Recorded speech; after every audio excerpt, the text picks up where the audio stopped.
podcast Outra Vez Arroz, com Nuno Belo.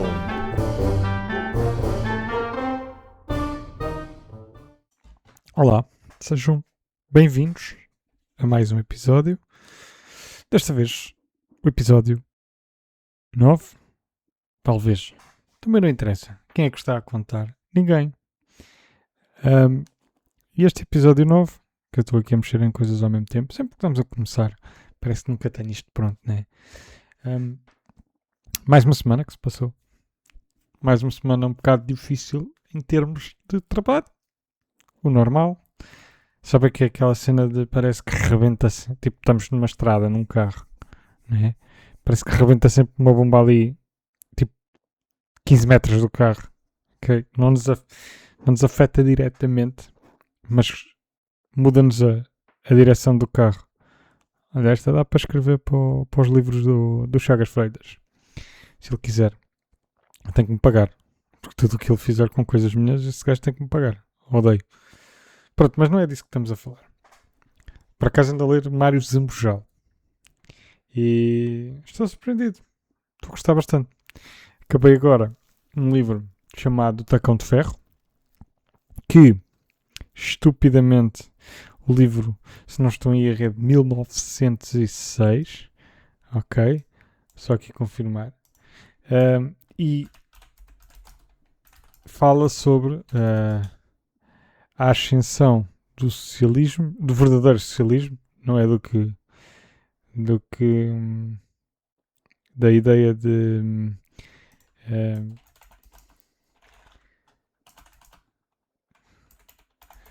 não é a ideia que as pessoas têm de socialismo, mas sim de uma sociedade que se preocupa com a sua sociedade, não é?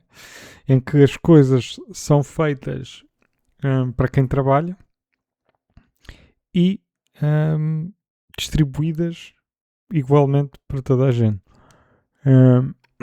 É muito fácil descredibilizar o socialismo, mas as pessoas muitas vezes nem sabem do que falam.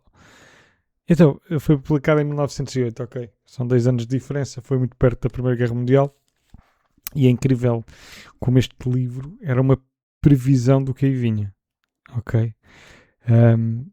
Não só daquela altura da Primeira e da Segunda Guerra Mundial e de como as sociedades evoluíram na sua direção. Eu estou muito com esta direção. Mas também hoje em dia, o tacão de ferro, nós vemos que hoje em dia, ainda hoje, curiosamente, estava a ver hoje uma notícia de que a RTP censurou a parte de uma entrevista que falava mal do Primeiro-Ministro, ou pelo menos uma reação menos positiva. Isto não pode acontecer. Isto é o tacão de ferro. Ora, o que é o tacão de ferro? O tacão de ferro é uma construção, uma ideia, não é?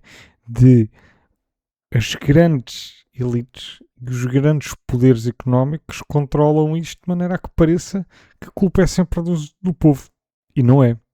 O povo é que trabalha, o povo é que faz as coisas andar. E o tacão de ferro trata disso e fala disso. E as coisas... a questão das fake news não deve-se com esse nome e descritos dessa maneira, mas eles acabam por falar nisso. Eles vão descredibilizar com táticas, mesmo que isso vá para além do que é verdade. E o tacão de ferro faz isso. E o tacão de ferro está-se... as pessoas deixaram. As pessoas votaram no tacão de ferro. Porque estas coisas nunca vêm do vácuo. É uma expressão que censuraram muito o Sr. Guterres, não é? Mas a verdade é que é uma expressão que faz sentido e fez sentido quando ele disse. Magoou muita gente porque eram todos muito amigos de Israel.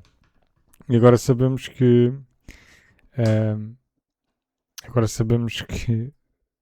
é o que é, né? É preciso vir o Toy para dar credibilidade à causa, né? Pronto, e o tacão de ferro fala um bocadinho sobre as pessoas que nunca desistiram, as pessoas que nunca compactuaram com o tacão de ferro, porque a maior parte das pessoas ou compactua ou não faz nada. E as que não fazem nada acabam por se tornar cúmplices. Foi o que aconteceu na Alemanha nazi.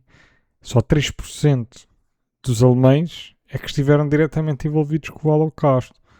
Os outros deixaram acontecer, tirando uma fatia pequena que lutou contra isso. Mas os outros deixaram acontecer, porque estas coisas, se toda a gente em Portugal se revoltasse para um político não chegar ao poder ou para uma ditadura não acontecer, as pessoas conseguiam. O povo, tipo, 10 milhões, para imaginemos, assim por alto, 100 pessoas, pá, nós conseguíamos, não é? O problema é mobilizar estes 10 milhões. E além de os mobilizar, nós temos muitas das vezes dizer vocês vão ter que sacrificar alguns dos vossos dos vossos das coisas que vocês conquistaram. E daí este livro ser tão interessante que, no caso do Tacão de Ferro, acaba por unir uma grande parte do povo.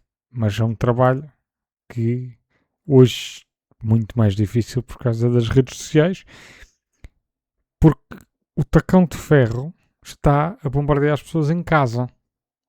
Já não é só uma coisa na rua. As pessoas tinham medo de falar, não é? Na PIDE, por exemplo, as pessoas tinham medo de falar. Mas em casa havia uma certa segurança. Apesar de, pronto, tinha de ser sempre medo de alguém pertencer à PIDE dentro da família. Ou ser um chibo. Mas nas redes sociais, os algoritmos estão feitos para a direita. Os algoritmos estão feitos porque perceberam os algoritmos. Não é só uma decisão. O algoritmo é uma coisa que aprende. Se o rage, se as ideias polémicas causam mais comentários, mais revolta, mais partilhas, o algoritmo está-se a cagar. Porque é que vocês partilharam? O algoritmo está interessado é que partilharam. E por isso é que hoje em dia as pessoas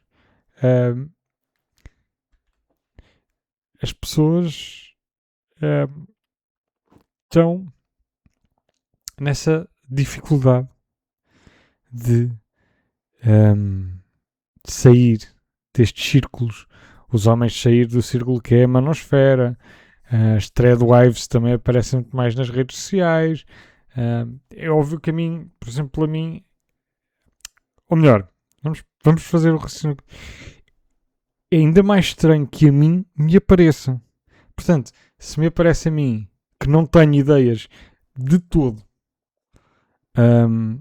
ambíguas, imaginem o que é que isto não fará às pessoas que têm ideias ambíguas. As pessoas de centro, ou as pessoas que não sabem o que é que... não voto. Não votas. Quem não vota... Eu acredito que quem não vota devia ter uma ditadura. Tipo, era uma zona do país que é tipo, não votaste. Ok, então vais para a ditadura. Não sabes escolher, não sabes tomar decisões. Está aqui. Acredito que essa ditadura devia-se englobar outro tipo de pessoas que não fazem ideia dos seus direitos e dos seus deveres. Mas quem não vota devia ser, ok, não votas? Está aqui. Estás na ditadura da pontinha, imaginemos, por 4 anos. E depois vamos ver se continuas a não votar. Votes mal ou bem. Pelo menos é um dever e é um direito, não é? Ok, começámos fortes. Vamos acalmar um bocadito. Durante estes últimos dias, eu fico sempre forte nestes temas. Durante os últimos dias, o que é que aconteceu? Aqui há uns tempos, eu tinha-vos dito que tinha sido ghosted by the therapist. Em português, fui fantasmado pela terapeuta. Ou seja, tinha uma terapeuta e tal, marcámos, segui, depois chegou o dia e ela disse, não posso, tenho outras coisas para fazer, e eu, depois está bem. E pedi uma segunda terapeuta. E finalmente tive uma consulta. Boa. E a terapia é estranha. É estranha. É fixe. Tive uma consulta, portanto, não sei, não posso ainda ser grandes comentários. Mas é muito estranho nós estarmos a abrir sobre certos temas para as pessoas que mal conhecemos. É estranho, é muito estranho. E como nós sabemos que é uma profissional, que é um profissional, uma profissional, e estamos a pagar, não é? É um serviço. Nós estamos à vontade com isso. Mas fica um sentimento de foda-se. Eu não conto isto. Há algumas coisas que aqui não conto. Não aos meus amigos. Não que tenha sido logo tipo uma consulta bué profunda e não sei o quê. Ainda assim, tipo, pessoas que eu conheço há muitos anos não sabem coisas que eu falei lá. Também há coisas que não interessam a ninguém, né? Tipo, porque que. Freuds e merdas. Por acaso não é. Mas Freuds e merdas. Porque é que as pessoas querem saber dos teus problemas freudianos? Pá, querem saber as pessoas mais próximas. As outras pessoas estão-se a cagar, não é? Digo eu. Eu não quero estar a falar com um amigo meu e ele dizer, estou assim com a minha namorada, não sei o que. Dizer, e como é que tu te sentes em relação ao teu pai? Porque eu não sou um psicólogo. Mas o interessante da consulta foi mesmo. Não o conteúdo e tipo, o conteúdo e assim não tenha sido importante. É mais no sentido de perceber. É mais no sentido de. Epá, eu acho que nunca me abri para ninguém assim. Tirando pessoas muito próximas. Ou seja, não conheço uma pessoa há um mês e meio com quem me estou a dar bem e não lhe conto isto. Quanto mais há uma pessoa que é tipo, vai, agora conta tudo. E tu ficas tipo, E contas, contas porque estás a pagar e bem. Não que os psicólogos sejam bem pagos, de todo. É mais porque nós pagamos muito. Nós, as pessoas no geral. Os psicólogos não são bem pagos, nós pagamos muito. E há muito dinheiro que se vai por aí. É como os músicos, né? Os músicos vão dar um concerto, pagam 15 mil euros à banda e os músicos vêm 150. Porque é assim. É assim, porque é preciso pagar muita coisa. Preciso pagar muita coisa. Então, à luz, uma hora e meia. Estas coisas são assim. Eu, por acaso, agora lembrei-me de, de uma coisa, de um fenómeno. Entrei num fenómeno. Nem sempre entro nos fenómenos. Tento compreender os fenómenos e normalmente já tarde porque começam no TikTok ou começam muitas vezes no TikTok e depois é que venham parar ao Instagram. Este é diferente. Este não é bem uma cena do TikTok, nem uma cena do Instagram. Claro que agora já estão, não é? Já estão em todo lado. Que são os Engine de Poitrine. Ou Engine de Poitrine, não sei.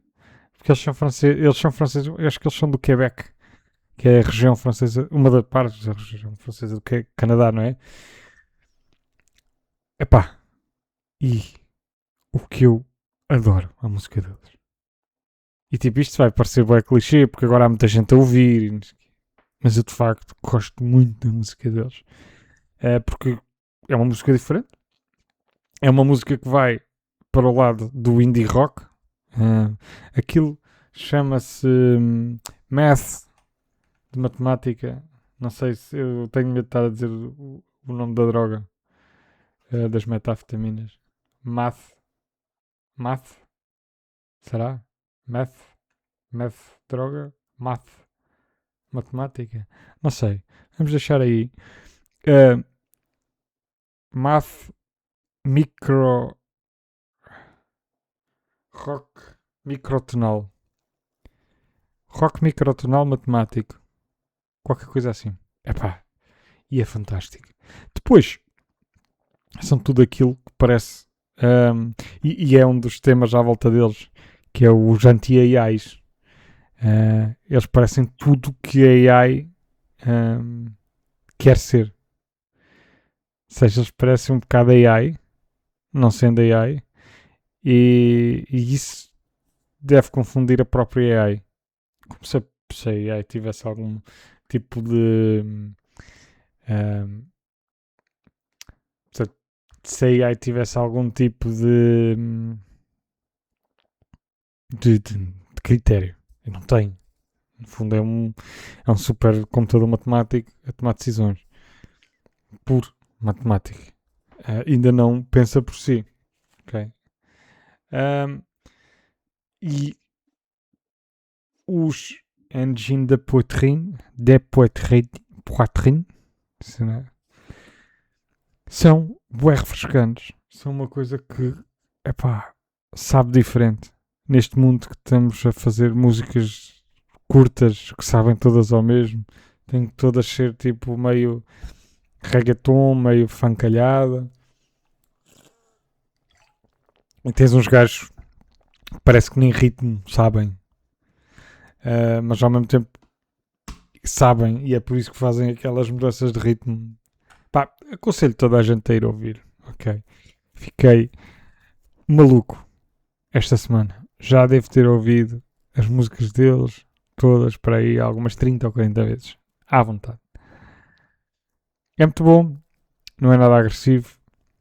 É estranho inicialmente, mas é muito bom. Enquanto coisa que refresca. Portanto, enquanto cultura nova, enquanto saber a cultura.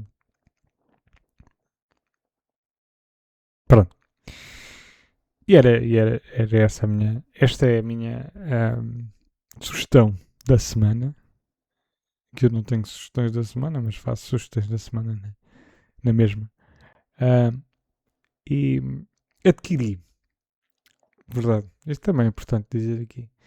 Adquiri o jogo da minha infância, Pokémon Blue. E é um jogo que eu dou muita importância, porque foi dada pelos meus tios quando nós éramos muito novos. Lembro-me do momento em que me entregaram o jogo e que nós não fazíamos sentido, não fazíamos ideia de que era aquilo. O Pokémon era o primeiro jogo do Pokémon. O Pokémon ainda não era um sucesso. Estava a começar a ser, mas não era um sucesso. E começámos a. E, e os meus tios na altura ofereceram-me aquilo e nós nem sabíamos bem o que é que era. Mas tinha uma tartaruga gigante na capa, parecia fixe. Era um novo jogo, nós recebíamos poucos jogos, como é óbvio, porque não podiam, meus pais não podiam estar sempre a comprar jogos, não é? E ter recebido este jogo foi muito importante, foi provavelmente o que me levou a ser ainda hoje muito fã de Pokémon e a dar muito valor às ligações que tenho com a Nintendo. E esta semana, num bom negócio, acabei por adquirir o jogo, com caixa e tudo. E estou muito feliz. É uma coisa que tem um simbolismo. Tem um simbolismo particular depois para mim, mas ainda para mais ter sido este ano. Mas fiquei muito contente. Isto não tem desenvolvimento, é mesmo só é fixe. Consegui, Portugal, conseguimos. Enfim. Outra coisa que também está ligada a este simbolismo. Fui ver o meu clube. Sou do Futebol Clube do Porto e fui ver uma das modalidades que eu mais gosto de ver, que é o hóquei em patins. E fui ver nada mais, nada menos do que a final da Champions League de hóquei em patins. Portanto, um dos troféus mais importantes de hóquei em patins, o qual nós adquirimos. Consegui convencer a minha namorada a ir, ela não sendo de nenhum clube, e ela ficou maluca. Maluca no sentido de ver todo aquele ambiente. Toda aquela cena dos adeptos, os adeptos bairristas, tipo, a maneira como falam, as bocas que mandam, depois tipo os que se metem com a arbitragem, os que se metem com a equipa adversária. E depois, uma faceta que eu acho que ela nunca tinha visto também, era eu a saber as músicas todas da claque. Eu durante muitos anos fui um portista fervoroso. Ao ponto de ainda só havia Facebook. E eu ia para o Facebook fazer testamentos a falar mal da arbitragem, a falar mal dos outros clubes. Tenho vergonha disto até. E a gozar e não sei o quê. O meu Facebook era isso. Era só falar mal da arbitragem. E falar de futebol, ok, o que fosse, do meu clube. Felizmente já não sou assim. Ainda, se for ver os jogos, sofro. Não minto. Sofro a ver os jogos ainda. E acho que também é saudável. Mas se não tiver a ver os jogos também, passa um bocadinho ao lado. E então fui ver. E é aquela coisa de eu não, já, sei lá, 4 ou 5 anos que não estou com essa disposição mental para o clube. Gosto, vejo jogos, mais uma vez sofro quando vejo jogos, mas já não tenho aquela coisa de perder, de ficar o dia todo chateado porque o Porto perdeu, ou ficar 2 ou 3 dias chateado porque o Porto perdeu. E ficava assim, ficava uma semana chateado, revoltado. Epá, então, se fôssemos roubados, era pronto, e depois de sermos roubados é sempre relativo, não é? E já não tenho essa disponibilidade, mas foi bom. E há que tive 4 ou 5 anos, portanto que não tenho essa. Mas cheguei ao pavilhão, foi em Coimbra. Chego ao pavilhão, primeiro aquela ânsia de comprar bilhetes, porque tinha passado a meia-final com o Hockey de Barcelos e ainda não estavam os bilhetes à venda, faltava o Benfica-Barcelona e se o Benfica passasse era contra o Benfica, óbvio, isso, Barcelona. Só que aparentemente os bilhetes só iam ser distribuídos no final da segunda meia-final, provavelmente para dar tempo a quem fosse ver a final de ver se o clube tinha passado ou não. Epá, fomos, foi muito fixe. É óbvio que o facto de estarmos com os adeptos do nosso clube é completamente diferente. É outra emoção. E o que é que eu reparei? Eu às vezes não me lembro do que é que combinei para fazer para o jantar. Há uma hora atrás, né? Mas lembro-me das músicas todas da claque. Que eu já não canto ou já não... há 5 anos. Isto é tipo, impressionante. Depois todo, tipo, as pessoas do Porto... as pessoas do Porto são todas... Especialmente as mais bairristas. Epá, são muito engraçadas. São tudo pessoas muito engraçadas. Não que eu seja particularmente fã... ou seja, não sou fã das claques. Acho que, pá, se não era um bocado de silêncio, que às vezes acontece. Mas não nem estou a falar das claques, estou a falar mesmo das pessoas bairristas. Aquele homem que se levanta numa bancada e que grita lá para dentro e não sei o quê. E depois, tipo, uma senhora que estava ao nosso lado viveu o jogo intensamente. Primeiro fez um live, sei lá, de 20 segundos. Eu não percebo se ela estava a fazer live, se ela estava... Não, ela estava a fazer live. Mas eu não percebo se ela queria fazer live, se ela queria só tirar uma foto. Mas o que é certo é que estava a fazer live, pronto, e estava toda feliz. Outra coisa interessantíssima. Tudo. Sou do Porto, não é? E o Porto é uma palavra de 2 sílabas, não é? E relativamente que pode ser Porto, ou seja, é manipulável no sentido do som. Puerto, se for uma pessoa muito do norte, mas é manipulável a nível sonoro. O que é que acontece? tudo dá para ser Porto. Toda a música que passava no estádio, eu sei que algumas já são conhecidas, mas todas as músicas que passavam no estádio, os adeptos do Porto, inclusive nós, cantávamos Porto. Ou seja, é uma palavra tão simples e que se encaixa tão fácil que todos os ritmos dão para a palavra Porto. Então eles meteram aquela cena do hóquei em patins, do hóquei em patins, que é muito comum no hóquei do gelo, que é uma música tipo, quando é os timeouts, que é o minuto, que é para o treinador passar informação para a equipa, não é?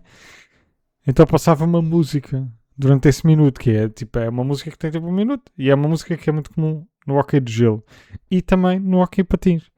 Então aquilo tem Porto, e depois tipo tudo dava. O que é que acontece? Tem muita piada.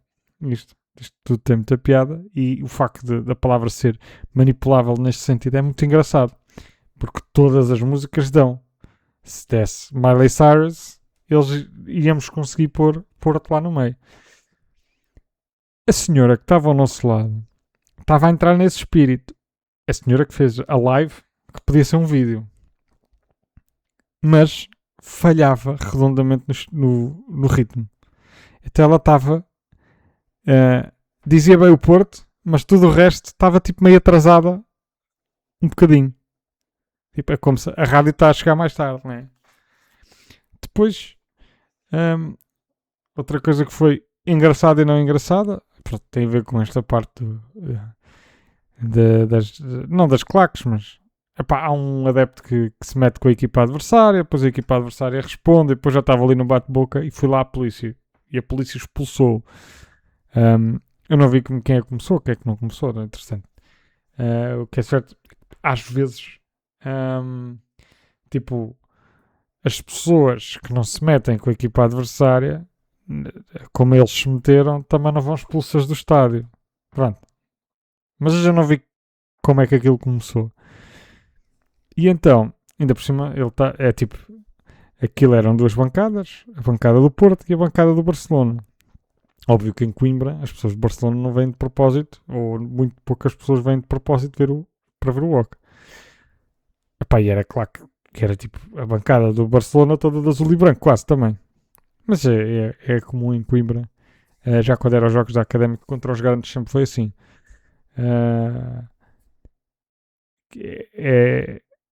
Hoje acho que está a voltar um bocado aquela ideia da Académica enquanto clube da cidade, mas teve perdido durante alguns tempos, especialmente acho eu quando estava na primeira, nos últimos anos da primeira, já às vezes já eram mais os outros clubes que lá iam.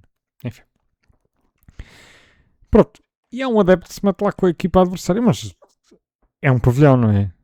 O lugar onde ele estava era tipo a 2 metros da equipa adversária. Qualquer coisa que ele dissesse, eles ouvem.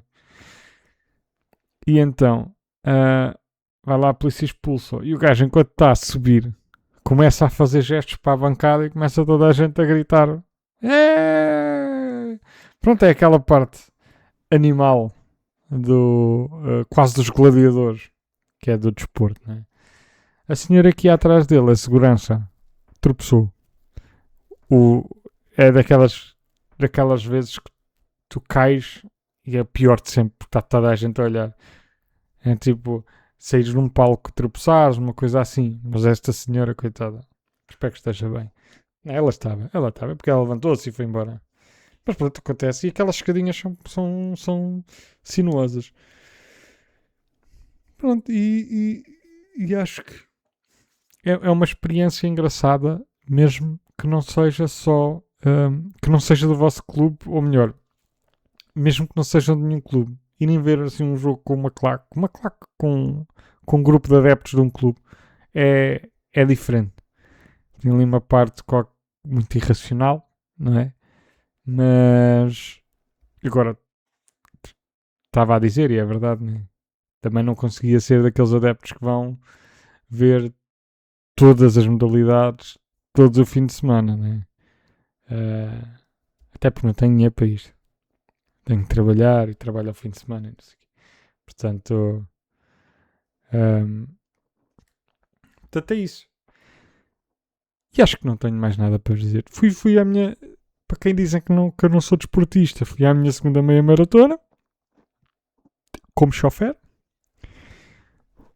e foi na Praia da Arregaça, Praia da Cortegaça, que é uma zona bonita, mas estava um dia de bosta. E então, enquanto esperei pela meia maratona, li Mário Zambojal, estou surpreendido e a gostar muito. E provavelmente à próxima semana já vos vou dizer o que é que achei do livro. Estou agora naquela fase do ano em que vou ler livros mais pequenitos, como Batota. Mas são livros que eu tenho aqui que quero ler, mas mais pequenitos, que é para aumentar o número de livros no Storygraph. Para quem não gosta da Amazon como eu uso o Storygraph, não uso o Goodreads. Já uso o Goodreads, mas faço boicotes à Amazon, como já vos expliquei há uns episódios atrás. Portanto, uso o Storygraph. Foi feito por alguém que realmente se preocupa. E é isso. Já sabem o que é que eu costumo dizer. Portanto, portem-se mal, mas com estilo. Amor é fogo que arde sem se ver. Como diria Luís, Super Mario faz 35 anos e que melhor altura para falarmos do nosso canalizador Schubert preferido. Foi sem dúvida importante para o fim do classicismo. Quando fazemos algo, gostamos, o tempo passa a voar. Não sou eu que só duro 5 segundos na cama. A rapidinha do arroz, uma crónica para quem tem pressa.